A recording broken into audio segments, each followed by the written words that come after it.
দেখেননি আপনারা? হ্যাঁ, দেখছেন না আপনারা? দেখছেন না? এটার মূল ইতিহাসটা হলো চিটং শহরের এক বিখ্যাত ব্যবসায়ী, বাংলাদেশের 3 জন ব্যবসায়ীর মধ্যে একজন ব্যবসায়ী, এত বড় ব্যবসায়ী হুজুর। তার একটা বাড়ি আছে 88টা ফ্ল্যাট, 88টা ফ্ল্যাটের মধ্যে 87টা ফ্ল্যাট দান করে দিয়েছে, অক্ষ করে দিয়েছে, আর একটা ফ্ল্যাটের চাবি আমার দিয়ে দিয়েছে। হুজুরের চিটং আসলে এটা থাকবেন, আর বাকি 87টা কি করে দিয়েছে? দা বা খায় দাও অক্ষ করে দিয়েছে। এই ভদ্রলোক ইনার আলহাজ আবুল কাসেম সিআইপি, যিনি 9 বার এই পর্যন্ত নির্বাচিত হয়েছেন সিআইপি। কয়বার? 9 বার। ইনার ওই ভবনে একটা হেফজখানা আছে। আমার এদিকে উনি বসা ছিলেন, এদিকে পটিয়া মাদ্রাসার হাজী সাহেব রহমতুল্লাহ আলাই, হাজী মুর্শিদ রহমতুল্লাহ সাহেব জাদা পটিয়ার উস্তাদ হুজুর বসা ছিলেন আমার পাশে। এমন সময় ওই হেফজখানার বাচ্চাদের সবক অনুষ্ঠান। কি অনুষ্ঠান?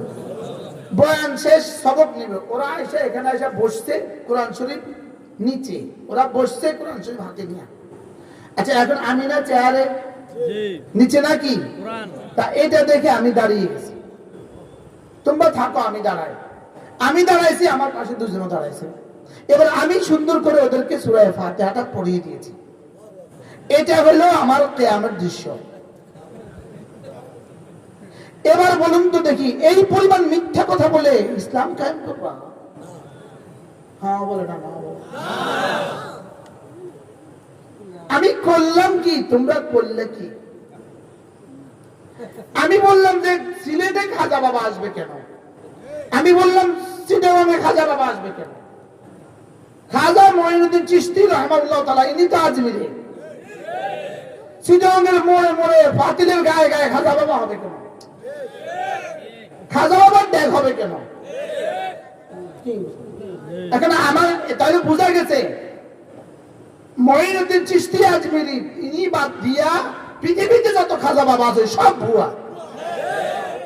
এই ছিল আমার বক্তব্য। তাহলে আমি যাকে ভুয়া বলেছি তিনি মঈনুদ্দিন চিশতি নন, আর যাদেরকে ভুয়া বলেছি তারা 1000 বার ভুয়া, আর এদের পক্ষে যারা বলে তারাও ভুয়া। এখন বলেন কি করবেন? বলেন যাবেন কোথায়?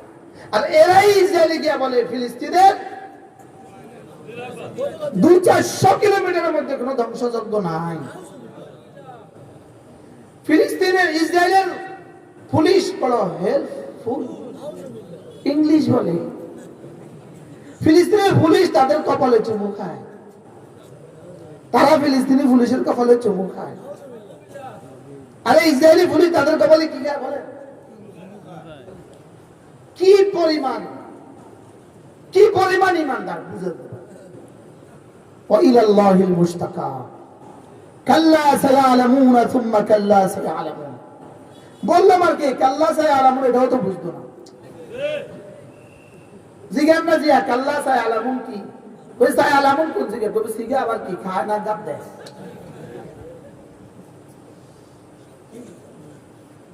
কাল্লা সায়ালামুন সুম্মা কাল্লা সায়ালামুন।